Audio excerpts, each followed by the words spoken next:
Anong tawag sa shampoo pag nabawasan ng isa? Ano? Siyam na lang.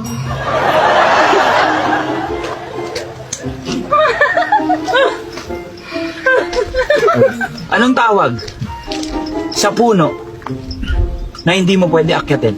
Ay, naku, may Ano? Nakatumba.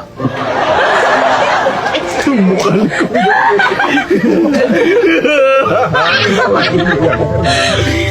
Ano pa yung punong hindi mo maakyat bukod sa nakatumba?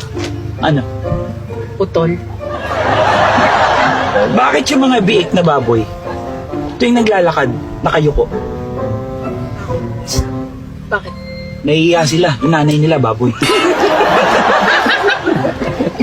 Yung mukha nito. Yung mukha nito.